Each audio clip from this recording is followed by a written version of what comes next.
ಅಹಂ ಸೂವೆ ಪಿತರಾಮಸ್ಯ ಮೂರ್ಧನ್ ಮಮ ಯೋನಿರಪ್ಸ್ವಂತಃ ಸಮುದ್ರೇ ತತೋ ವಿತಿಷ್ಠೆ ಭುವನಾನು ವಿಶ್ವೋ ತಾಮೂಂಜಾಂ ವರ್ಷಣೋಪಸ್ಪೃಶಾಮಿ.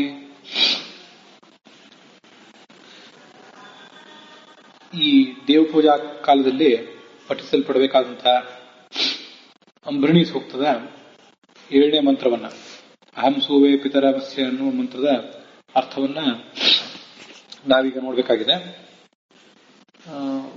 ಅರ್ಥವನ್ನ ಹಿರಿಯ ವಿದ್ವಾಂಸರಾದವರು ಹೇಗೆ ಹೇಳಿರ್ತಾರೆ ಅದನ್ನ ಅನುಸರಿಸಿ ಮತ್ತೆ ನನ್ನ ಕೆಲವು ಅಭಿಪ್ರಾಯಗಳನ್ನು ಕೂಡ ಸೇರಿಸಿ ನಾನು ಹೇಳಿರ್ತೇನೆ.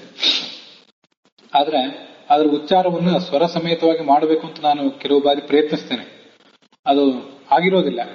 ಹಾಗಾಗಿ ಇದನ್ನು ಕೇಳುವವರು ನಾನು ಉಚ್ಚರಿಸುವ ಸ್ವರಗಳೆಲ್ಲ ಅಧಿಕೃತವಾಗಿದೆ ಅಂತ ಯಾರು ಭಾವಿಸಬಾರದು. ವೇದ ಮಂತ್ರ ತತ್ವ ಬಲ್ಲವರಿಂದ ಅದರ ಸ್ವರದ ಉಚ್ಚಾರವನ್ನ ಸರಿಯಾಗಿ ಕಲ್ತ್ಕೊಳ್ಬೇಕು. ನಿತ್ಯ ಆ ಮಂತ್ರಗಳನ್ನು ಸ್ವರ ಸಮೇತವಾಗಿ ಅನ್ನುವ ರೂಢಿ ಈಗ ನಮ್ಮಂಥದ್ದು ಕೂಡ ತಪ್ಪಿ ಹೋಗಿದ್ದರಿಂದ ಅನೇಕ ಕಡೆ ಆ ಸ್ವರದ ಉಚ್ಚಾರದಲ್ಲಿ ನಾವು ನಮ್ಮಂಥವರು ಕೂಡ ಎಡವುವುದು ಸಹಜ. ಲಕ್ಷ್ಮೀದೇವಿ ತನ್ನ ಮಹಿಮೆಯನ್ನ ಹೇಳ್ಕೊತಾ ಇದ್ದಾಳೆ.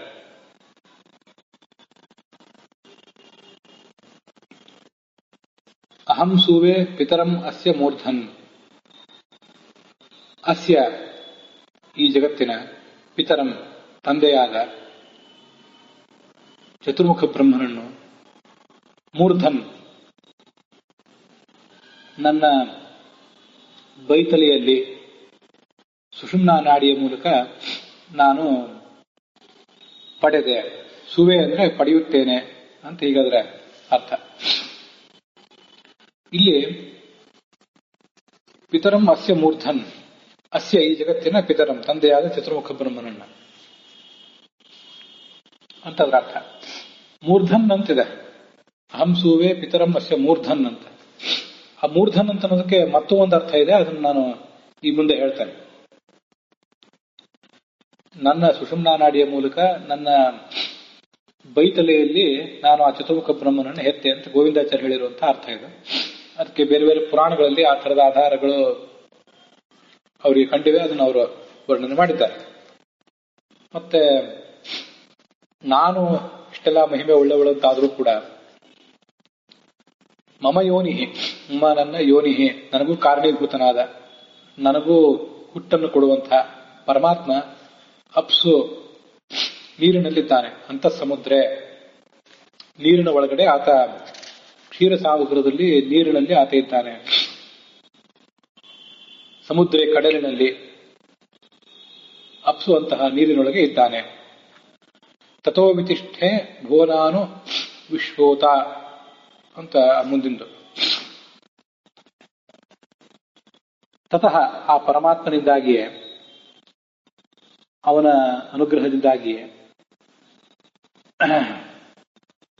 ನಾನು, ಅಹಂ ನಾನು ಅಂತ ಅಲ್ಲಿ ಅಧ್ಯಾತ್ಮ ಮಾಡ್ಕೊಳ್ಬೇಕು. ಈ ಲೋಕಗಳಲ್ಲಿ ಎಲ್ಲಾ ಕಡೆಯೂ ಕೂಡ ಭುವನ, ವಿಶ್ವ ಎಲ್ಲ ಭುವನ ಲೋಕಗಳನ್ನು ಅನುಪ್ರವೇಶಿಸಿ, ಅನುಪ್ರವಿಶ್ಯ ಅಂತ ಅಲ್ಲಿ ಆ ಲೆಪ್ರತ್ಯ ಅಂತ ಶಬ್ದವನ್ನ ಅಧ್ಯಾತ್ಮ ಮಾಡ್ಕೊಳ್ಬೇಕು. ಅನ್ನುವಂತ ಉಪಸರ್ಗ ಮಾತ್ರ ಇದೆ, ಧಾತುವನ್ನು ನಾವೇ ತಿಳ್ಕೊಳ್ಬೇಕು. ಹೀಗೆ ವಿಶ್ವ ಎಲ್ಲ ಭುವನ ಲೋಕಗಳನ್ನ ಪ್ರವೇಶಿಸಿ ಅಹಂ ನಾನು ವಿತಿಷ್ಠೆ, ವಿ ಅಂದ್ರೆ ವಿವಿಧ ರೂಪಗಳಿಂದ, ತಿಷ್ಠೆ ನಿಂತ್ಕೊಂಡಿದ್ದೇನೆ ಅಂತ ಲಕ್ಷ್ಮೀದೇವಿ ತನ್ನ ಮಹಿಮೆಯನ್ನ ಹೇಳ್ತಾ ಇದ್ದಾಳೆ. ಇದೆಲ್ಲದಕ್ಕೂ ಕೂಡ ಆ ಪರಮಾತ್ಮನ ಅನುಗ್ರಹವೇ ಕಾರಣ ಅಂತ ಅದರ ಅವಳ ತಾತ್ಪರ್ಯ.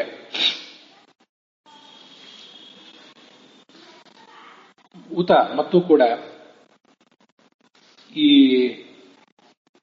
ಅಮೂಂ ಅಂದ್ರೆ ಈ ಮೇಲಿನ ಅಂತ ಅರ್ಥ.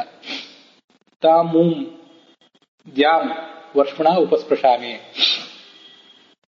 ದ್ಯಾಮ್ ಅಂದ್ರೆ ದ್ಯುಲೋಕವನ್ನು, ಮೇಲಿನ ಲೋಕವನ್ನ, ವರ್ಷಣ ನನ್ನ ಶರೀರದಿಂದಲೇ, ಉಪಸ್ಪೃಶಾಮಿ ನಾನು ಮುಟ್ಟಿ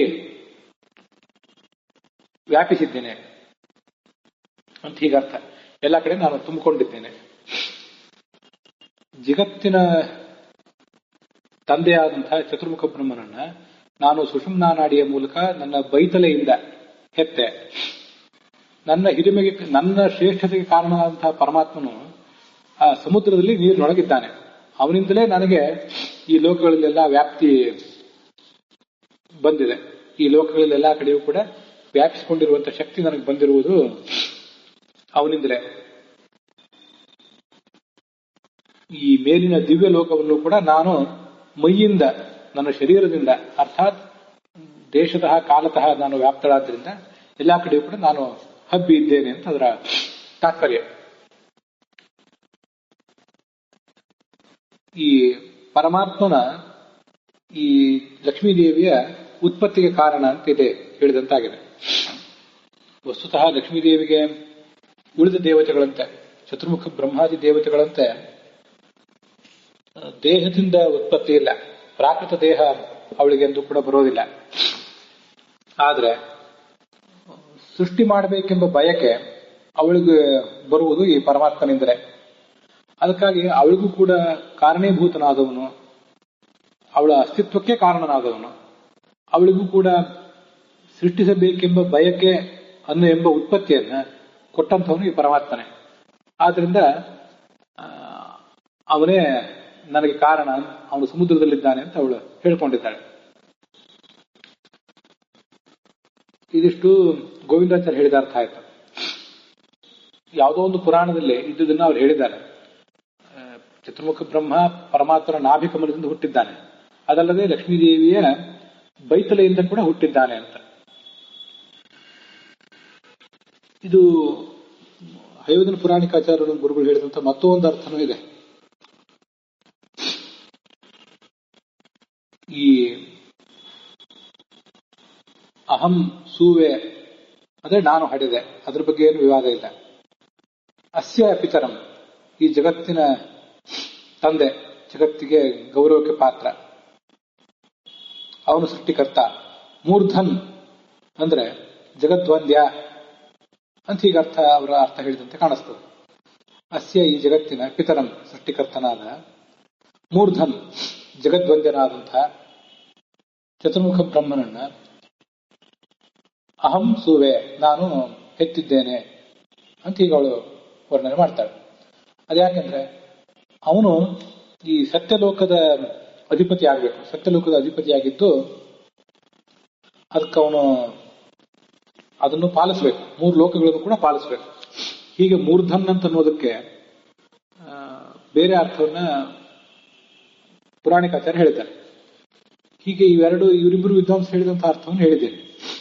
ಇನ್ನ ಇಲ್ಲಿ ಸಾಯಣಾಚಾರ್ಯರು ಮೊದಲಾದ ಹೇಳಿದಂತಹ ಅರ್ಥಗಳನ್ನು ನಾನು ಹೇಳಿಲ್ಲ. ಪರಮಾತ್ಮನ ವಿಷ್ಣುವಿನ ಸರ್ವೋತ್ತಮತ್ವ ಮತ್ತೆ ಲಕ್ಷ್ಮೀದೇವಿ ಆ ಪರಮಾತ್ಮನ ಅನುಗ್ರಹದಿಂದಲೇ ಈ ಎಲ್ಲ ಮಹಿಮೆಗಳನ್ನು ಪಡೆದದ್ದು, ಈ ಅರ್ಥ ನಮಗಲ್ಲಿ ಸಿಗ್ಲಿಕ್ಕಿಲ್ಲ. ಮೂರ್ಧನ್ ಅಂತಿದೆ, ಅದು ಸಪ್ತಮಿ ವಿಭಕ್ತಿಯಲ್ಲಿ ಕಾಣಿಸೋದಿಲ್ಲ, ದ್ವಿತೀಯ ವಿಭಕ್ತಿಯಲ್ಲೂ ಕಾಣಿಸೋದಿಲ್ಲ. ಆದರೆ ಅದು ಪ್ರಥಮ ವಿಭಕ್ತಿಯಲ್ಲಿದ್ದಂತೆ ಇದಕ್ಕೆ ಕಾಣಿಸ್ತದೆ. ಸಪ್ತಸು ಪ್ರಥಮ ಅಂತ ಇರೋದ್ರಿಂದ ಅದು ಪ್ರಥಮ ವಿಭಕ್ತಿಯಲ್ಲಿದ್ರೂ ಕೂಡ ಅದಕ್ಕೆ ಬೇರೆ ಬೇರೆ ವಿಭಕ್ತಿಯ ಅರ್ಥಗಳು ಆಯಾ ಪ್ರಸಂಗಕ್ಕೆ ತಕ್ಕಂತೆ ಬರ್ತವೆ. ಆದ್ರಿಂದ ಮೂರ್ಧನ್ ಅಂದ್ರೆ ಜಗತ್ತಿನ ವಂದ್ಯನಾದವು, ಜಗದ್ವಂದ್ಯನಾದವನು. ಶೀರ್ಷಣ್ಯ ಲೇಖಕರೇ ಹೇಳ್ತಿರ್ತಾರೆ, ಜಗತ್ತೆಲ್ಲವೂ ಈತನ ಪಾದವನ್ನು ತನ್ನ ತಲೆ ಮೇಲೆ ಧರಿಸ್ತದೆ. ಅದಕ್ಕಾಗಿ ಜಗತ್ತಿಗೆ ಈತ ಹಿರಿತಲೆ. ನಾವು ಇನ್ನು ಮುಖ್ಯವಾಗಿ ಮೂರ್ಧನ್ ಅಂತ ಅನ್ನೋದನ್ನ ಈಗ ಕನ್ನಡಕ್ಕೆ ಅನುವಾದಿಸುವುದಾದ್ರೆ ಅನೇಕ ಹಿರಿತಲೆಗಳು ಆ ಸಭೆಗೆ ಬಂದಿದ್ರು ಅಂತ ಹೇಳ್ತಿರ್ತೇವೆ ನಾವು. ತಲೆ ಬರುವುದೊಂದು ಕೇವಲ ತಲೆಗಳು ಎಲ್ಲೂ ಬರೋದಿಲ್ಲ. ವ್ಯಕ್ತಿ ಅದನ್ನ ಕೈ ಕಾಲು ಇತ್ಯಾದಿ ಎಲ್ಲ ದೇಹನೂ ಒಂದೇ ಬರ್ತದೆ. ಅದನ್ನ ಮೂರ್ಧ ಅಂದ್ರೆ ಜಗದ್ವಂದ್ಯ, ಅತ್ಯಂತ ಹಿರಿ ತಲೆ ಈ ಚತುರ್ಮುಖ ಬ್ರಹ್ಮ ಅಂತ ಅರ್ಥ. ಹಾಗರ್ಥ ಪುರಾಣಿಕಾಚಾರ್ಯರು ಹೇಳಿದಂತೆ ಕಾಣಿಸ್ತದೆ. ಬೇರೆಯವರು ಅದೇ ಅರ್ಥ ಹೇಳಿರಬಹುದು. ಹಾಗಾಗಿ ಮೂರ್ಧ ಅಂತ ಅನ್ನೋದನ್ನ ನಾವು ದ್ವಿತೀಯ ವಿಭಕ್ತಿ ಅರ್ಥವಾಗಿ ಇಟ್ಕೊಂಡ್ಬೇಕು. ಇಲ್ಲಿ ಪುರಾಣಿಕಾಚಾರ್ಯ ಹೇಳಿದಾಗ ಪಿತರಂ ಅಂತ ದ್ವಿತೀಯ ವಿಭಕ್ತಿಯಲ್ಲಿದೆ, ಅದಕ್ಕೆ ಮೂರ್ಧನ್ ಅಂತ ವಿಶೇಷಣ. ಇನ್ನ ಗೋವಿಂದಾಚಾರ್ಯ ಹೇಳಿದ ಅರ್ಥದಲ್ಲಿ ತಲೆಯಲ್ಲಿ ಹೆತ್ತೆ ಅಂತ ಈಗ ಬಂದಿರೋದ್ರಿಂದ ಅದನ್ನು ಸಪ್ತಮಿ ವಿಭಕ್ತಿ ಅಂತವಾಗಿ ಪರಿಣಮಿಸ್ಕೋಬೇಕು. ಅರ್ಥಾತ್ ಪ್ರಥಮ ವಿಭಕ್ತಿಯಲ್ಲಿ ಇದ್ದುದಕ್ಕೆ ಸಪ್ತಮಿ ವಿಭಕ್ತಿ ಅರ್ಥವನ್ನು ಕೂಡ ಹೇಳಬೇಕು ಅಂತ ಹೀಗರ್ಥ.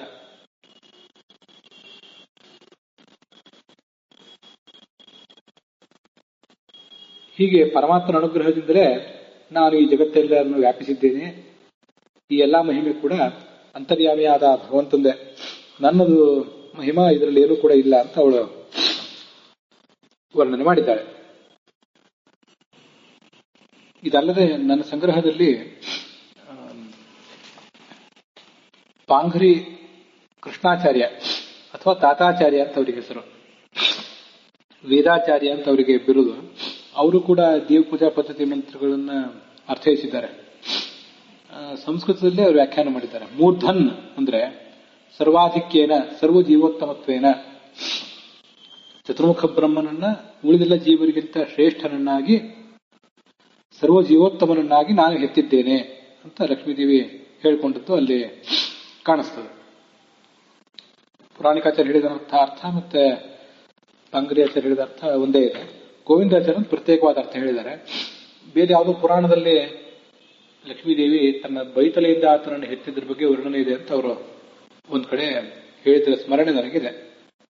ಅವರು ಬರೆದ ಪುಸ್ತಕವನ್ನು ಅವಲಂಬಿಸಿ ಬೈತಲೆಯ ಮೂಲಕ ನಾನು ಆತನನ್ನು ಹೆತ್ತೆ ಅಂತ ಅವಳು ಹೇಳಿದ ಅರ್ಥವನ್ನು ಕೂಡ ಇಲ್ಲಿ ಹೇಳ್ತೀನಿ.